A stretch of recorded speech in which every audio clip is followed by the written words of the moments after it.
A strike grounds Westjet as the airline and union negotiate, leaving travelers scrambling for options. This is right outside my window every single day. Frustration and worry. Neighbors of a supportive housing in Nanaimo say enough is enough. I've been on this kind of running journey for the last 4 years.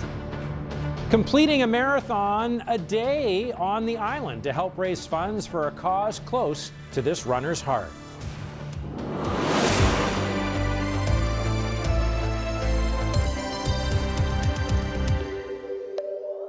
Good evening and thanks for joining us. Passengers are scrambling to change travel plans and rebook canceled flights after more than 4,000 Westjet flight attendants officially went on strike today. The main sticking point is the pay model, which workers say leaves them uncompensated for a significant amount of work they do on the ground. Westjet says it has put forward what it believes is the best agreement it can offer. With more on today's strike action and how some islanders are dealing with being left in limbo while struggling to get to where they need to go, or any type of answer from the airline, let's bring in Mackenzie Reid. Mackenzie, it's been a chaotic few days with canceled flights and a lot of unknowns for travelers. That's right, Scott. It's been a few days of preemptive cancellations of Westjet flights, but now almost the entire system is grounded as flight attendants walk the picket lines. And travelers are left with stress and frustration as they wonder when they will be able to take to the sky.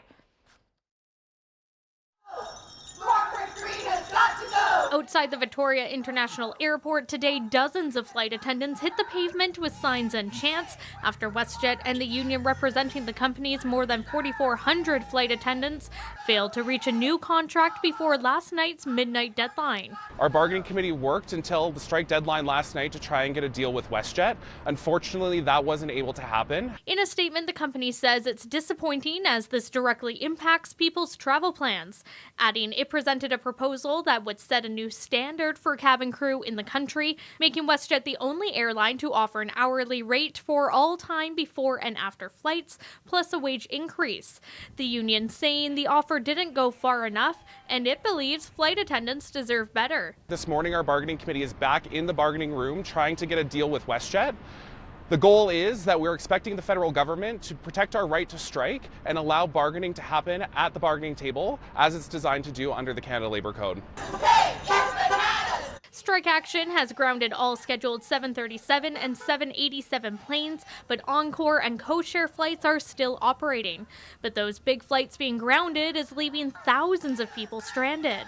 She's like very exhausted and tired and just wants to get home. Sarah Cullen's 18-year-old daughter Leah has been trying to get back to Victoria from a trip to Cancun for 2 days.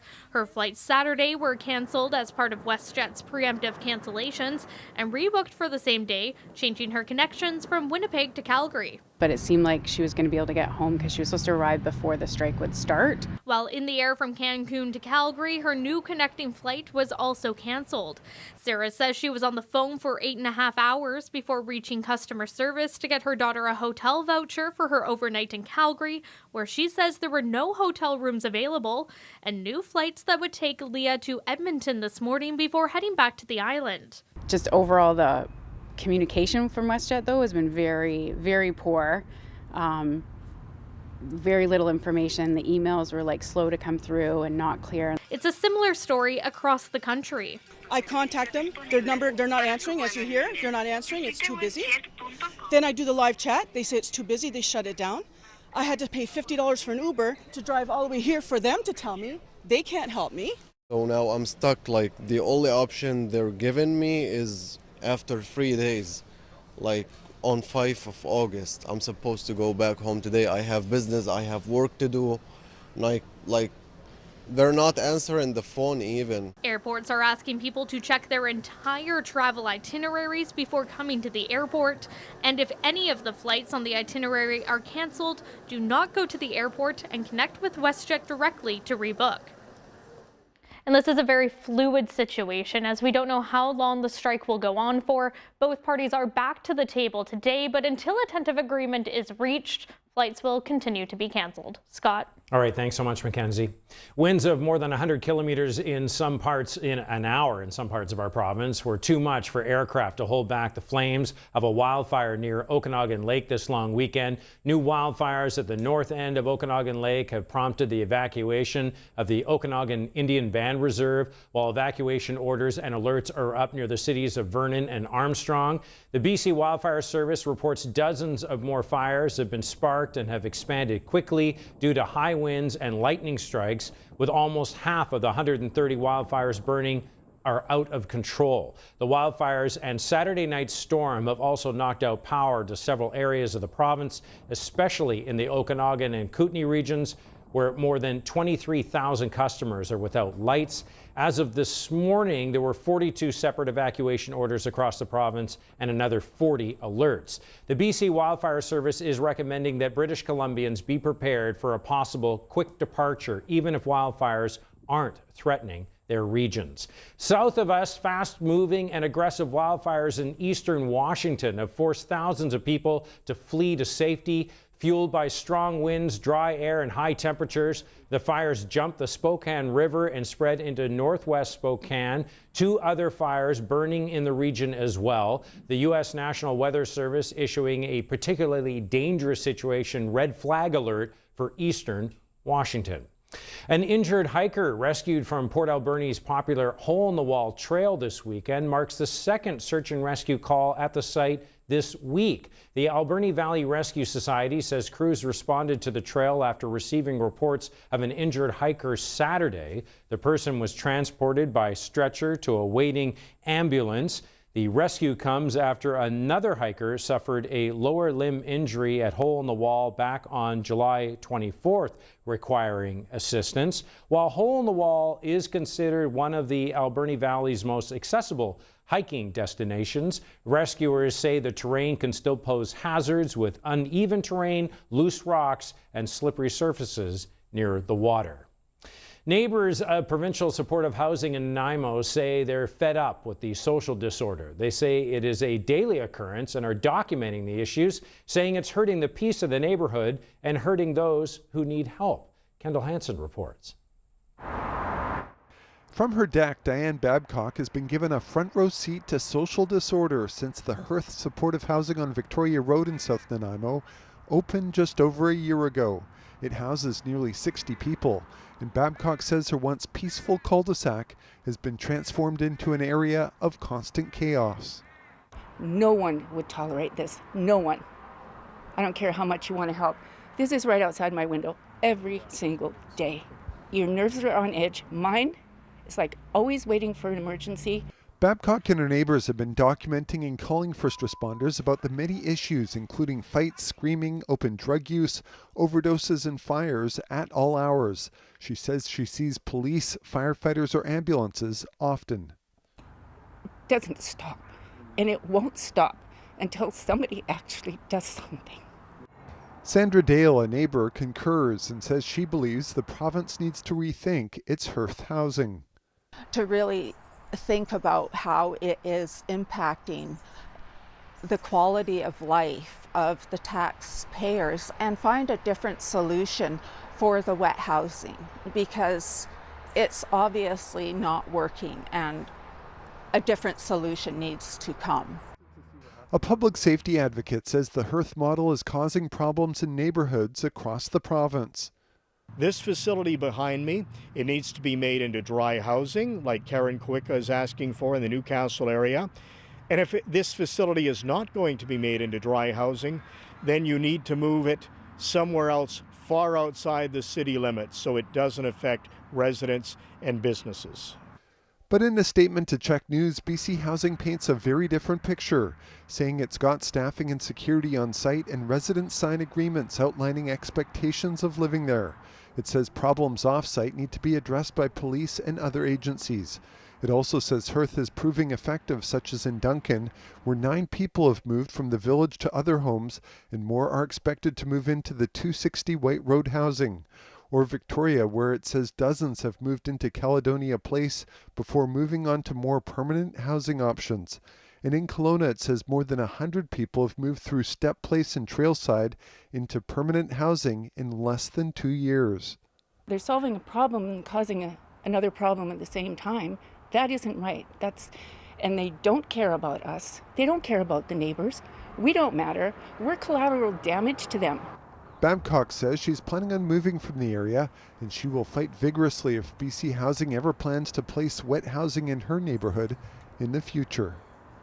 A large police presence in Victoria's downtown this afternoon after a man barricaded himself inside his apartment. Several officers called to this building on Johnson Street, home of Victoria's #1 fire hall. One of the floors was cleared as armed police entered the building with what appears to be a battering ram. A drone also deployed. Several attempts by CHEK News to get more information around the incident. Victoria Police remaining tight-lipped and are not giving out any details at this hour, other than sometime after 4 this afternoon, the situation was resolved. The Comox Valley Recreation Commission has voted to ask staff to look into the regional district funding more than $30 million to replace the Courtenay outdoor pool. The district says the Courtenay outdoor pool is at the end of its life. Back in November, Courtenay voted to move ahead with the most expensive option with feedback from the public.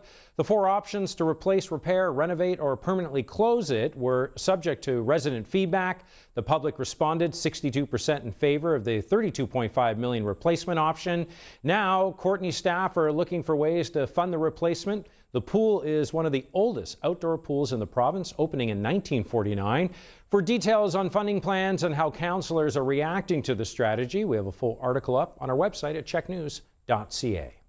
A marathon a day, that was the goal as a runner took the challenge to run from Port Hardy to Victoria in 11 days, all for a cause close to his heart. Here's Eden Chipperfield with his story.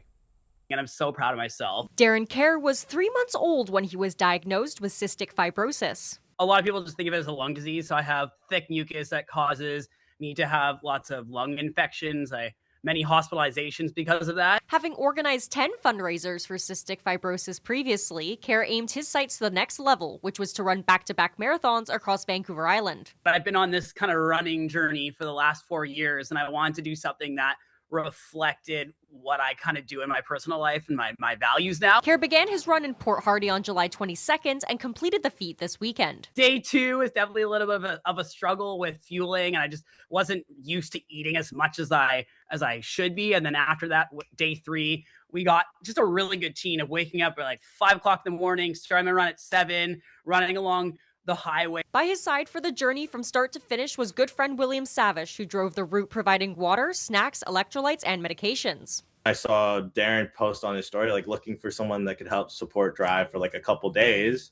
I was like, of course I'd love to help you. Yeah. Despite the early mornings, the two bonded over the journey and the mission behind it. Darren probably has like more energy than 99% of people in the world. So like his alarm goes off at like 5:30 and he's just like, good morning. And It wasn't without some drama and challenges. A foot injury led to some creative thinking to finish the last leg. At night, went to Marketplace, got a bike, went to Walmart, found a better bike. So we got that bike, got it quickly tuned up, and then I did 80 kilometers that day. His effort to spread awareness is far from over. Kerr is already cooking up the details for his next challenge. I want to do more with my fitness and running and just like overall spreading awareness to whether it's people with CF or just the average person that whatever you want to do, you can do it. Looking ahead, Kerr hopes the community will stay behind him, inspiring others to support cystic fibrosis awareness with every step. Several major roads along the city of Victoria's waterfront will close Tuesday afternoon as police prepare for crowds of up to 30,000 people attending the Canadian Forces Snowbirds Air Show. Vic PD says parking restrictions along Dallas Road will begin at noon on August 4th, followed by road closures from 3 until about 6 or until police determine it's safe to reopen the area. The Snowbirds are scheduled to perform over the Dallas Road waterfront at 5 o'clock as part of the team's 55th anniversary celebrations. People in the James Bay and Fairfield neighborhoods should expect significant delays entering and leaving the area before and after the show. Vic PD is encouraging spectators to arrive early, allow extra travel time, and consider walking, cycling, or using BC Transit. Organizers have identified Memorial Point and Ogden Point as some of the best viewing areas. The team is also scheduled to conduct a flyover above the BC Aviation Museum around noon tomorrow, followed by another appearance over the Inner Harbor during the David Foster 40th anniversary concert on August 8th. And if you can't remember everything I just said, for more details on the road closures and designated meeting places and performances and schedules, we have all the details up on our website at checknews.ca. A lot of people anticipating this test. Again, tomorrow will be the first flyover over the museum, the big show Tuesday, and then on August 8th, which will be down for the David Foster we'll be down in the Inner concert. Harbor for that, and I will be along Dallas Road on Tuesday for weather. So we will be there live. So if you can't make it down there, or you're in a different part of the island, we will have coverage of the snowbirds as and well. it should be a terrific week for all of this weather-wise too. Except what? Great weather, sunshine, hot temperatures, snow, wildfire smoke.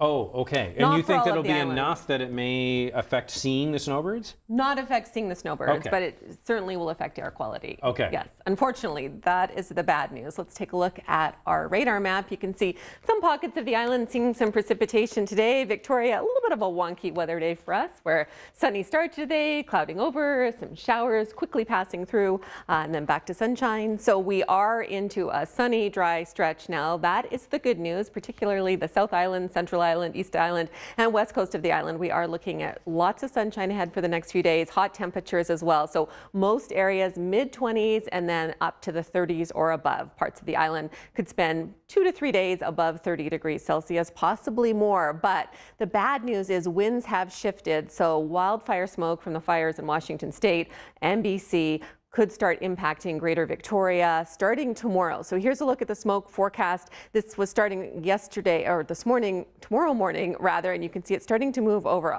Luckily, we don't have all of this that Washington and Oregon are dealing with, but you can see parts of Victoria seeing that smoke. It also could lead to potentially hazy conditions for parts of the East Island, more southern sections like Nanaimo, the Cowichan Valley, as well as Powell River, parts of the Sunshine Coast. Certainly the lower mainland really seeing the impacts of that wildfire smoke moving in. And because we'll be under high pressure, that's kind of like a lid on a pot. There's nowhere for that smoke to go. So it's going to trap all of that fine particulate matter, and it could impact air quality. Last time in Victoria, we saw air quality in the 4 to 6 range of moderate risk, and certainly had impacts for people with health issues, unfortunately. But let's take a look at some of our July rainfall numbers. So these are from the Community Collaborative Rain, Hail, and Snow Network. I've rounded them up. The ones that have an asterisk on them are actually more than May and June combined, believe it or not. Normally July is the driest month on Vancouver Island for most areas. So the areas that have the asterisks, like Cumberland, looking at more rain in July than you had in May and June combined, and you can see a real difference on the island. So Ucluelet, wet conditions, that was also more than May and June combined. Alert Bay, close to 100 millimeters, Campbell River, and then you really see that line starting at Parksville, Qualicum.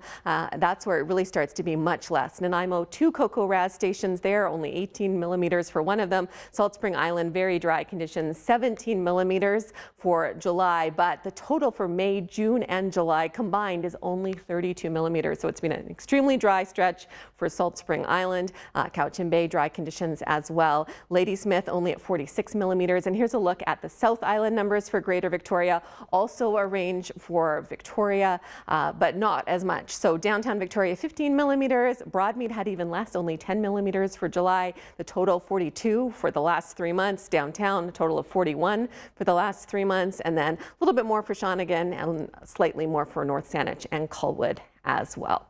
But that rain means rainbows. Let's take a look at today's weather photo. Jesse Montgomery sending in these shots of a rainbow over the ocean and along the horizon, captured from Orr Road Beach in Lanцeville. And CHEK viewer Alexander McCracken of Nanaimo photographed this horizontal rainbow over Protection Island and Gabriola.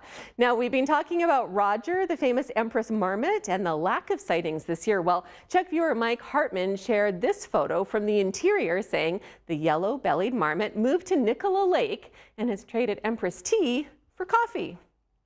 So, not officially Roger. We'll have more pet photos coming up, as well as teeny tiny kittens on Pet Check, and I'll tell you just how hot it's going to get on Vancouver Island. Scott. All right, thanks so much, Tess. The EU sets up an emergency meeting this week as tens of thousands of migrants flood into Spain. The call to strengthen Europe's borders. More on that when we come back. I have been at Russ Hayes working on the sales floor for 40 years. Well, I like riding, I like people, and I like to get people riding. We're very passionate. We build trust. You want a Tour de France race bike? We got it. You want an e-mountain bike? Yes, we've got that. You want a commuter e-bike? We have that as well. We have everything. We're a full-service store. Whatever you're looking for, we can help you. Hey besties, tonight we're going to be using this peptide serum and reporting Eric from accounting's can't miss opportunity with its fake guaranteed returns. Consider your fancy homes gone, like these pores. Look how smooth. Leon's flash sale. This weekend only. 20% off all black tag bedroom and dining furniture. Plus, take 50 months to pay on approved credit. Hurry in, these offers will be gone in a flash. Leon's, now that's comfortable. Jenner's EV Takeover is on now. Start your EV journey from $16 a day with a Chevrolet Bolt EV. With over 100 EVs to choose from, we're your local EV destination. Jenner Chevrolet Buick GMC on the Old Island Highway. I gotta say, you guys have made it very difficult to come up with movie ideas. There's just no drama or tension. You could basically skip everything. It's okay. I don't blame you.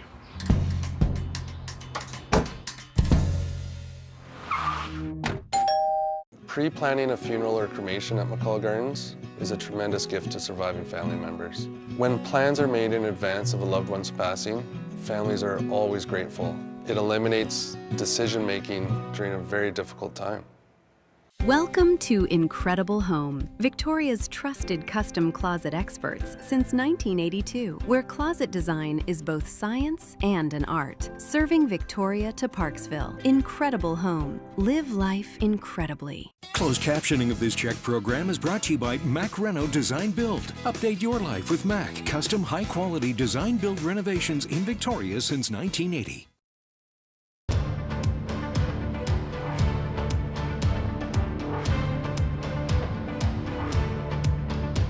The European Union has called an emergency meeting for Tuesday. It's to discuss the arrival of tens of thousands of Moroccan migrants into Spain.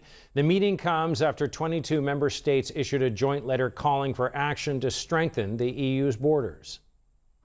This crisis has certainly strained relations between EU member states. It's deepened mistrust and exposed sharp division within the bloc over migration policy. And although most EU countries have expressed support and solidarity with Spain, others have openly attacked it for what happened in Ceuta last week. Yesterday, at a meeting of EU officials and border experts described as sobering, Spain came under direct fire from Italy, Denmark, Poland, and Sweden. Italy even announcing it would be suspending its Schengen arrangements with the country for a month as a result.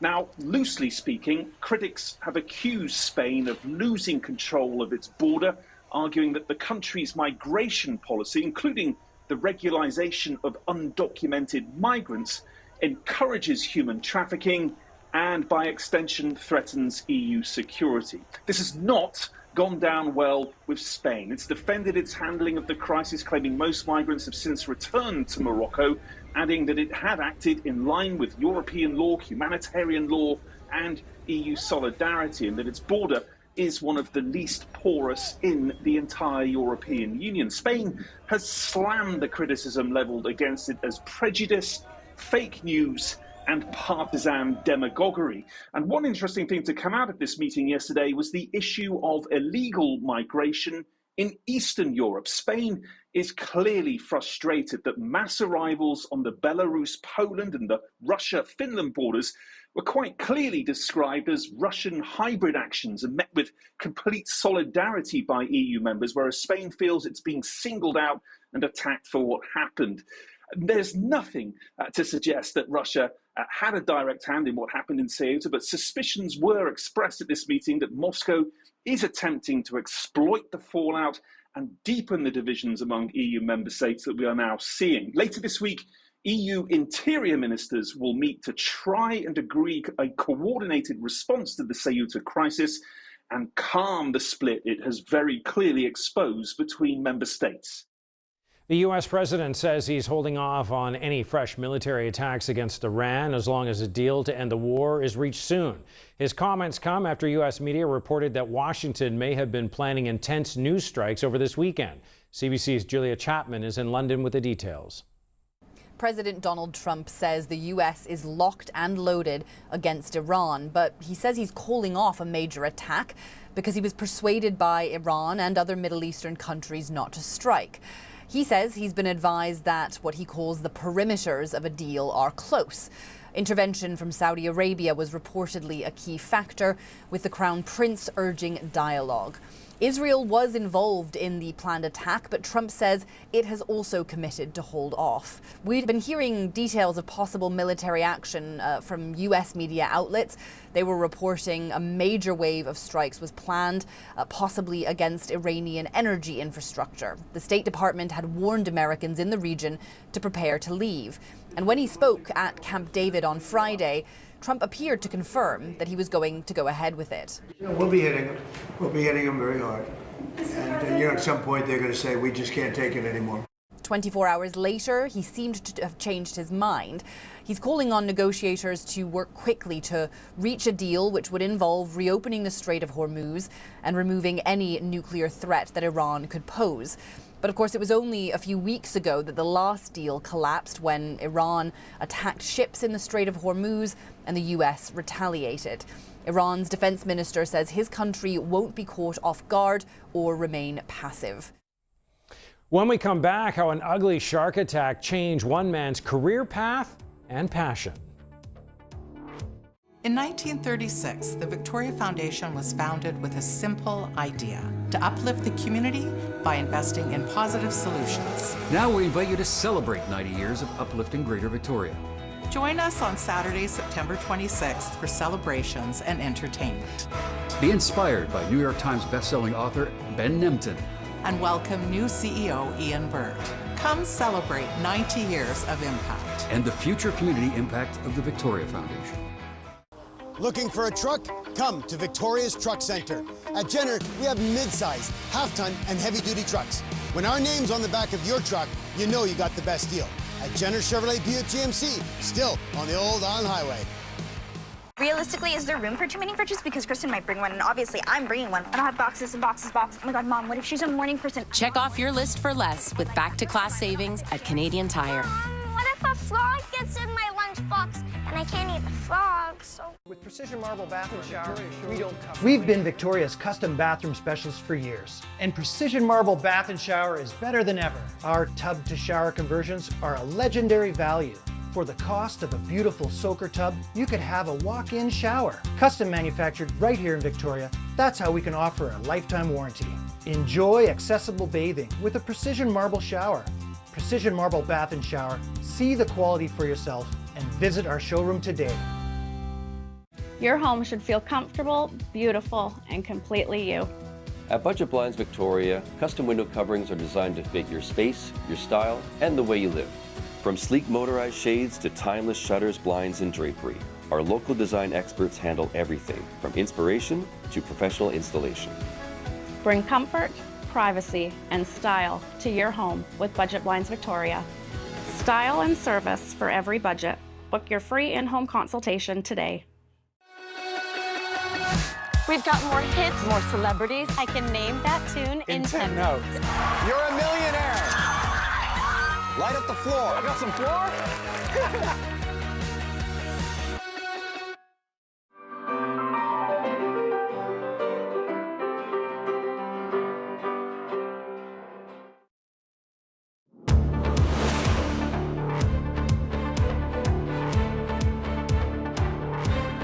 In 1997, a young man suffered a brutal shark attack while bodyboarding off the coast of a Hawaiian island. It severed his right leg, but it also put him on the path to his true calling, photography. In 1997, Mike Coots suffered a brutal shark attack while bodyboarding at a Kauai beach. It severed his right leg, but it also put him on the path to his true calling, photography. I think I'm very fortunate. I don't have flashbacks, I don't have bad dreams, and life's been absolutely incredible since that morning. Now at 46, Coots has made a career of taking underwater portraits of sharks, the aquatic animals that Hollywood depicts only as man-eating predators. He views them in a very different light. And I'm a firm believer that if you see something beautiful, if you fall in love with it, you want to learn about it and in turn protect it. And that's really the end goal of my shark photography. His fascination with photographing sharks began about 15 years ago when he was invited on a shark diving trip. He got in the water with a GoPro camera and started shooting. I remember putting the memory card into the card reader and putting that into the laptop, and on my laptop was a photo of a beautiful great white, and I thought, gosh, this is the greatest subject on earth. Since then, he has traveled the globe in search of different shark species to photograph. He estimates he's taken thousands of portraits of them, applying the same techniques he learned while studying portraiture in college. The images are visually stunning. You can really pick up on, a smirk, a smile, maybe a catch light in the eye, and as a wildlife photographer, I think you've got to abide to ethics of telling these true stories, and I have my photography gravitate towards those true, authentic stories. 3 years ago, Coots released a book of his work called Shark Portraits, 240 pages of photographs aimed at countering the negative narrative surrounding sharks. People around the world have bought his book. Oh, I feel very lucky with such a positive response. And I get messages on social media almost daily of somebody getting it as a gift, as a Christmas present, as a birthday present. Coots is now working on his next project, a black and white fine art collection on great white sharks. In a way, I feel sharks need a good publicist, and I'm maybe that publicist. I'm Tess Van Stratton, and your BC Day forecast is coming up. But first, here's a look at weather around the world. A few showers in 18 in Scotland's capital, a sizzling 36 with heat warnings in Eindhoven, Netherlands, and lots of sunshine in 15 in El Alto, Bolivia. Weather around the world is brought to you by ComSense Cabinets, designed for your space, built for your life. I'm Ian Bird, the new CEO of the Victoria Foundation. Here's your Victoria Foundation Community Check-In. Tickets are selling fast for Pickle Fest Victoria. Enter the Show Us Your Pickle home pickling competition for cash prizes. Apply now at picklefestcanada.com. Bring a blanket and find a spot on the lawn for these free outdoor film screenings at the Cameron Bandshell in Beacon Hill Park every Friday and Saturday throughout August. The Horticultural Centre of the Pacific is pleased to announce another year of arts and music in the gardens, featuring a sustainable floral art installation competition. Former and current members of the Far West Volleyball Club are invited to a 50th reunion at the Cedar Hill Golf Course. Email farwestvc@gmail.com to register. The Nanaimo Fringe Festival is an 11-day celebration of independent live theatre, showcasing diverse artists while returning 100% of ticket sales to performers. The Victoria Foundation, a proud supporter of the Community Check-In. No one should have to wait weeks while in pain. That's why we focus on getting you into one of our clinics in a timely manner. All of our clinics are locally owned, and we care about our patients, because Quantum begins with community. The moment you step into Cedar, everything shifts. Heat wraps around you, your breath slows, and through that signature bubble, you're not shut off from nature. You're part of it. The forest, the ocean, the snowfall, it all becomes the experience, not just a sauna. A sanctuary. Others build saunas. We build connection. Discover the feeling for yourself. Visit one-of-a-kind creative woodcrafting in Qualicum Beach today. Jenner's EV Takeover is on now. Start your EV journey from $16 a day with a Chevrolet Bolt EV. With over 100 EVs to choose from, we're your local EV destination. Jenner Chevrolet Buick GMC on the Old Island Highway.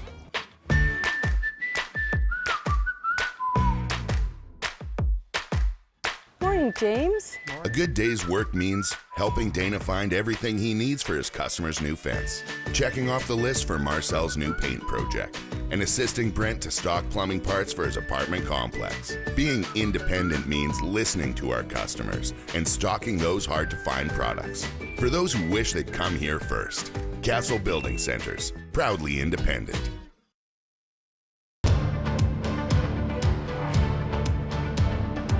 Let's bring Tess back now to talk about what we can expect in the days ahead. Tess.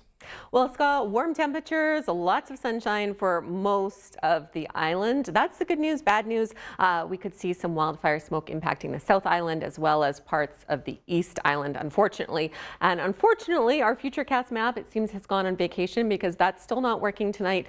So we'll just jump right ahead to the North Island. But if I was showing the Futurecast, there wouldn't be a lot to see because of that ridge of high pressure that's parking itself and bringing extended clear and dry conditions, except for the smoke. Now here's a look at the North Island picture. So 40% chance of drizzle overnight tonight and into early tomorrow morning, then expect clearing tomorrow afternoon. Temperature-wise, on the cooler side, Sayward might be a little bit warmer, but still below seasonal temperatures for the northern tip of the island. For BC Day, some fog patches developing overnight. They should dissipate for you in the morning. Now for the west coast of the island, just a few clouds for tonight right across the board, and then into that sunshine tomorrow. So coastal areas around 20 degrees, inland locations high 20s. And Gold River, Port Alberni, Lake Cowichan can expect to see probably 3 or even 4 days above 30 this coming week with warmer weather ahead. Northwest winds kicking up tonight 30 to about 50 kilometers an hour. They should become light later, and we're not expecting any high winds for tomorrow. Now for the East Island and Pal River, expect clearing tonight for these more northern sections in particular. So just a few clouds for the most part, some nice temperatures overnight, and then warming up to the low to mid 20s for tomorrow. So lots of sunshine in store. Humidex, though, those 24s and 23s are going to feel like 27 degrees. More southern sections in Nanaimo down to the Cowichan Valley, the 26 is going to feel like 29 degrees. Inland areas will be warmer than these temperatures as well. For Pal River, highs around 23, feeling closer to about 25, but local smoke or haze could impact Pal River as well as Nanaimo south to the Cowichan Valley. We are expecting hazy conditions in store for tomorrow as the wind shifts and starts to bring that wildfire smoke our way, unfortunately. A little bit of wind from the northwest, 20 to 50 kilometers an hour tonight, and then 20 kilometers an hour for tomorrow. Moving down the island, smoke right across the board for the South Island, or at least hazy conditions for tomorrow as that wildfire smoke starts to impact us a little bit. Unfortunately, tonight we're just looking at partly cloudy conditions, a 30% chance of showers early this evening. After that, we should be dry, and then tomorrow into that sunshine, mid 20 degree temperatures. Some inland areas that are warmer like Saanich, parts of the West Shore, expect to be into the high 20s possibly tomorrow, but that 24 will feel like 28, and then colder spots by the water closer to about 19 degrees for Souk, 20 for Port Renfrew for tomorrow. A little bit of wind from the west tonight, about 40 kilometers an hour by Juan de Fuca Strait, but that should ease off for tomorrow. Zooming out across the province, we're also expecting smoke or wildfire haze for the lower mainland as well, and then lots of air quality warnings still for the interior and Okanagan due to all of those wildfires. Unfortunately, it was the worst case scenario we were expecting. We feared that on Friday with high winds kicking up and then thunderstorms sparking new fires and not much rainfall at all with those thunderstorms and those lightning strikes really causing havoc for parts of not just BC, but Washington State as well. So air quality warnings continuing, and as we zoom out, we do have air quality warnings for Alberta due to the wildfire smoke, and then rainfall warnings for parts of Ontario, still 50 up to 100 millimeters of precipitation. So the Ottawa and that Toronto to Ottawa corridor, as well as parts of Quebec under rainfall warnings for tomorrow. Lots of sunshine for Edmonton, for McMurray, and then thunderstorms through parts of Quebec and Atlantic Canada as well. All right, here's a look at the long-range forecast now for the North Island. So after that chance of drizzle overnight tonight and early tomorrow morning, clearing tomorrow afternoon for you, then into a mix of sun and cloud after that. Tuesday, Wednesday, still a small chance of drizzle both days, and then you can expect dry conditions Thursday, Friday, and Saturday. A little bit of sunshine for you. Temperature-wise, though, still below seasonal, not getting above that 20-degree mark for most areas of the North Island by the water. For the Central Island, sun, and more sun. So if you were hoping for a nice sunny, warm stretch, you are in luck. We are expecting hazy conditions, particularly tomorrow afternoon for parts of the East Island, those more southern sections in particular, feeling like 27 to 29 degrees tomorrow, then more sunshine ahead for Tuesday, warmer conditions still on Wednesday. And this is East Island locations by the water. So inland areas like Port Alberni, 30 to 32 degrees. Tuesday, Wednesday, Thursday, and possibly hanging on to that Friday as well. For the South Island, lots of sunshine in store for us as well. A pretty typical August stretch here with sunny, dry conditions and temperatures heating up as well. Fortunately, hazy conditions expected tomorrow and Tuesday with that wildfire smoke moving into the region. Unfortunately, that's what the modeling is showing at this point, but lots of sunshine, warm temperatures, high 20s, and then inland areas that tend to be hotter. You know who you are. Expect those temperatures to be even warmer than this, but some areas by the water that are cooler, like James Bay, Souk, won't be quite as warm. All right, here's a look at today's Country Grocer celebrations. 92nd birthday greetings go out to Shirley Dumba of Merritt, but an honorary Bowserite. All the best to Huey Spicer of Nanaimo on his 92nd birthday. Best wishes to Agatha Bennett of Nanaimo as she marks her 99th birthday today.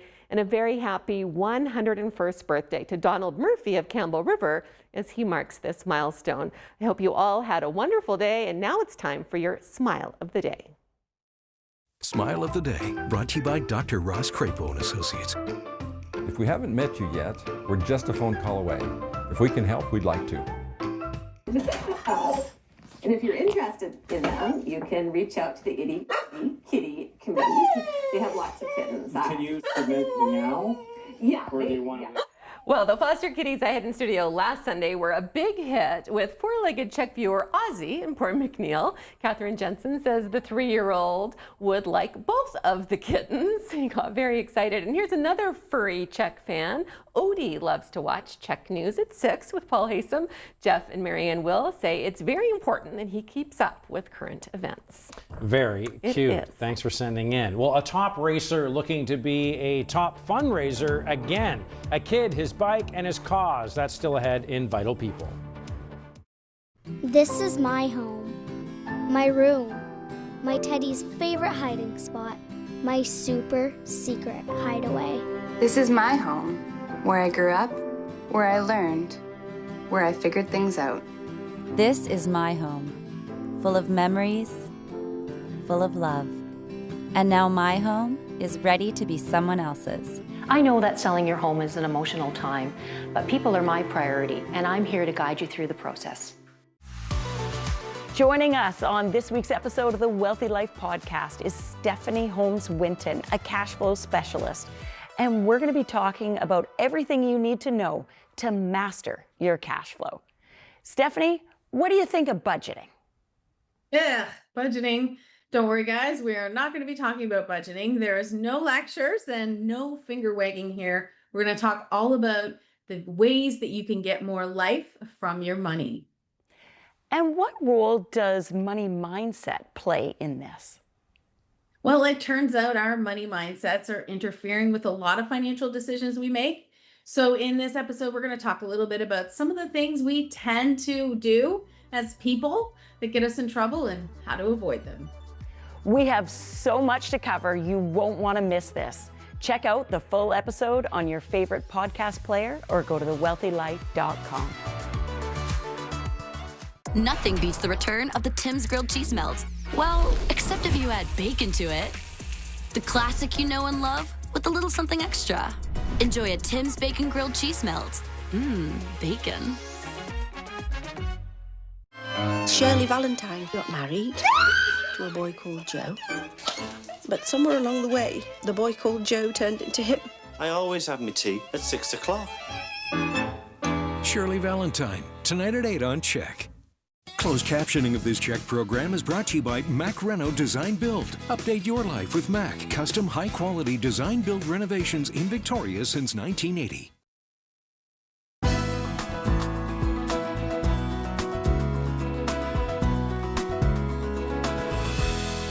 A young BMX racer from Victoria was the top Race for Life fundraiser last year, and Alex Hutton is hoping to do it again this year, raising money for BC Children's Hospital, a cause close to his heart after he had life-saving surgery there as a baby. Tess Van Stratton has the Vital People update on Alex and the difference he's making. Riders ready, watch the gate. With that, Alex the Hurricane Hutton is off on another BMX training run. I've trained a lot and I've gotten up in ranking quite a bit. With a need for speed, the 12-year-old Greater Victoria student's been competing in BMX racing for the last 5 years, racking up wins, testing his limits, and loving every minute of it. The feeling of when you're on the track and you're racing shoulder to shoulder with people. Alex has also gone full throttle with fundraising, bringing in thousands of dollars for BC Children's Hospital as part of BMX Canada's Race for Life. He doesn't give up, he doesn't really falter, he just plows forward. And he proved that last year with his Race for Life campaign, raising just over $6,000 in BC. That landed Alex the coveted title of top fundraiser in the province last year, and he's hoping to top the fundraising podium again this year. I'm extremely proud. He really has accomplished a lot, both in his BMX career and through his fundraising. But Alex's road to racing and raising money wasn't without some big speed bumps. When he was just 6 weeks old, Alex was diagnosed with a rare lung condition and had to be airlifted to BC Children's Hospital for life-saving surgery. It essentially made part of his lung, his right lung, not work the way it was supposed to, so they had to remove that section, leaving him with only 2/3 of his right lung. With reduced lung capacity, the Huttons never thought adrenaline-pumping sports like this would be in Alex's future. The doctors weren't sure really kind of what his future was going to look like activity-wise, but he's beaten the odds. He's out here pretty much competing with the fastest of the fastest in BC for now, and he's got his sights set on bigger goals. This year's Race for Life runs until September, and once again, Cherish at Central Park is matching donations up to $2,500. I wanted to support Alex because community is important to me. It's important to all of us at Cherish. And Alex represents the best of us. He tries hard, he works hard, and he's a great kid. Pedaling with a purpose, Alex is just happy he can help make a difference for sick kids while doing what he loves. It makes me feel proud of myself and really happy that I get to be able to make all these friends while doing this. Vital People is brought to you in part by the Victoria Foundation, connecting people who care with causes that matter. It is kitten cuteness coming up next on Pet Check. We have the sweetest litter. This is the appliance litter. We'll tell you all about them after the break. Dozens and dozens and dozens of kittens coming into care with the Victoria Humane Society. Kitten season hitting with a vengeance. More on that after the break. Tonight on CHEK, it's Chamber Chats with Paul Haysom at 6, followed by the best of the upside. At 7, we have the trivia game show, The Chase. Then at 8, it's the romantic comedy, Shirley Valentine, followed by the short documentary, Leave It on the Water, at 10:15. In 1936, the Victoria Foundation was founded with a simple idea: to uplift the community by investing in positive solutions. Now we invite you to celebrate 90 years of uplifting Greater Victoria. Join us on Saturday, September 26th for celebrations and entertainment. Be inspired by New York Times bestselling author Ben Nemtin. And welcome new CEO Ian Bird. Come celebrate 90 years of impact. And the future community impact of the Victoria Foundation. It's time to talk about my most favorite thing to do in the bedroom. Sleep. Get serious about sleep with 30% off almost everything, including mattresses, pillows, sheets, and more. Hurry, ends Tuesday. Only at Sleep Country. Your sleep will thank me.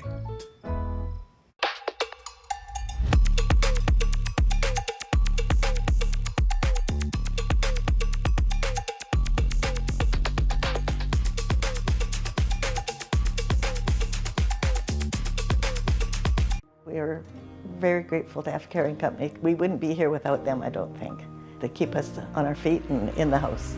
And we've had several drivers, and every one of them is just lovely, and they're so helpful. Like when Jenna comes, she doesn't just rush in and clean the house and go. She sits and has a little chat with you. And it's kind of nice to have somebody that's kind of her friend too. They're just really nice people that we're really pleased that we've got in touch with them. 1 in 3 males over 40 experience drips and dribbles. But imagine being this comfortable with it. Hi. Now we're comfortable, let's talk urine leakage. Tenna Men Maximum Guards are designed for men. Slips discreetly into my underwear. You'd never know. And they protect like Tenna, so no more dribble dramas. Tenna Men, proud partner of the Toronto Raptors. You lied to me once, you don't get another chance. You better tell me the truth. Judge Judy, weekdays at 9. Pet Check is brought to you by Bosley's, a proud supporter of the Victoria Humane Society. Go to petvalue.ca/companions for change. It's Pet Check time, and I have a basket full of kittens. Oh, my favorite too, orange tabbies. We have 3 adorable orange tabby little boys and 1 little sweet little tortie girl.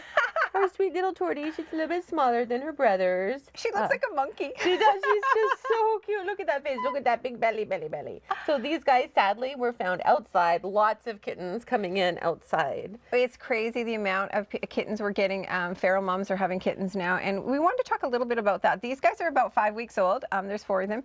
When they're this age and they come in when they've been born outside, first of all, if you see them, please contact us. We don't personally trap, but we have people who can go and trap them. It's better to get them in. The younger we get them in, the easier it is to get them handled. You know, you've done so many ferals. So these guys, when they first got here, they were like hissing in their cage, right? Yeah. And then they're tiny. So as soon as you pick them up, they cuddle and they're fine. But if it's 12 weeks old and hissing at you, it's a totally different scenario than being able to hold a little kitten like that and love it and make it realize people are their friends. And you get to a point where you can't turn them around, and that's really sad because then they end up being like a spay-neuter release, or they end up being barn cats, and that's not a great, like barn cats is okay, but I mean a spay-neuter release, their life expectancy is really short, but they just cannot adjust to being in a home. Because what is that typical life expectancy for a cat outside? 1 to 2 years. So I know, so short. Where an indoor cat can 20 years, sometimes even more. And the diseases out there they get, you can't revaccinate them. I mean, certainly we can vaccinate them before they go, but you can't revaccinate them. So they get hurt at all, like they get abscesses, anything like that, they die. Poor babies. So it's run over by cars or animals. Like, it's really not a fun life for them. It is not a fun life, but some of them, and that's why we always say to people, they say, oh, I saw these cute little kittens running in the woods, like they were just tiny, but we didn't want to take them. Get them. Because fortunately we can turn them around, we can feed them, we can, if we have to do the things, and the earlier the better. And then if you can trap the mothers, because there's rescues we have on Pet Check who do that. There's lots of people who do that. Yeah, absolutely. And then release them. Itty Bitty does that, where they'll actually spay the mothers and then they can go back outside. They can go back. If they can't become a barn cat or go to a home. And you know, that's not the worst thing for them, but at least they won't be reproducing. And that's what we want to stop. We got in 33 kittens yesterday, the same age, same kind of age, and we have about 66 that are coming in this following week. So it's just, but they're all young. So when everybody phones and says, can I have kittens? If you can wait about 3 or 4 more weeks, that's when everybody's going to be ready to go. Because these guys are too young to be adopted out yet. They need to put on a little more weight. They need to get spayed and neutered. And we thought we would do, because these guys need their nails cut. They've only been in care for a week. So I have these are my baby nail clippers from my children that we don't need anymore. You can use regular nail clippers. So you just push out like that so you can see the nail. It's easy when they're light colored kittens like this because it's white. So you can see how far to clip. Because you can see where the blood is. But normally just clipping the end off, the pointy little end, that'll keep them from scratching you, also from like grabbing onto fabrics. Sometimes they'll get squirmy like that, but you can just push them out, and then those ones are good. And this is so good for them, getting them used to having their paws handled. You too. So you getting used to now they're in a cozy environment. You can have someone help you too if you're new to it. That's usually a good idea to have 2 people. They don't even care. You just push out. You can see that end, how pointed that is. You can cut them. I usually cut them really short because they grow really fast at this age. You're usually having to cut them every week to 10 days or so. There, see, all good. Super easy, super quick. And then when they're bigger cats, they're totally used to it. We still cut all our cats' nails. I just stick them on my lap. And it's easy if you've been doing it since they were this small. And they're used to it. We've had our cat Churchill since he was 5 weeks old. He was this age. He's a little orange boy. Well, not little anymore. He was a little orange boy. He's now a 16-pound honkin' orange tabby. But it's as easy as that. So that's how you do a little bit of nail clipping for kittens. And really important, do that with dogs too, with puppies too. Really important to always make sure you're handling different parts of their body. Like, people like to hug them, they like to hold them, but always just play with them. Touching their feet like this, pushing exactly their like nails she's out. doing. Even if you're not, I'll do that where I'll just check their nails all the time. and they just get really used to everything. And that's where you get social cats, and it's so important. With dogs, you have the first 100 days to get them socialized. With kittens, it's a lot shorter period that we have to make sure they're going to be social and make sure they're going to fit into a nice family pet home. Yeah, from my experience, I would say under 12 weeks. Yeah. Just hold them, cuddle them, do as much as you can. And if they have been feral or they're not friendly, it's much harder to turn them around after that 10 to 12 week mark. Once you've hit that, then it's months of work as opposed to just, in a week you can have it done. Still possible, but at this age, you can turn them around in a day. They're so cute. They come in unsure, hissy, and then all of a sudden they're like, oh, this is a good life. I like this. Awesome. Well, if you're interested in kittens, they go to the Satellite Adoption Center. Bosley's Royal Oak is one, also the PetSmarts, and Bosley's Eagle Creek. We don't know which one these are going to go to yet because they're too young, but you can always call those pet stores to ask them if they'll have kittens. We'll also put a link on our website, checknews.ca. Thanks for watching. Oh my goodness, I love you.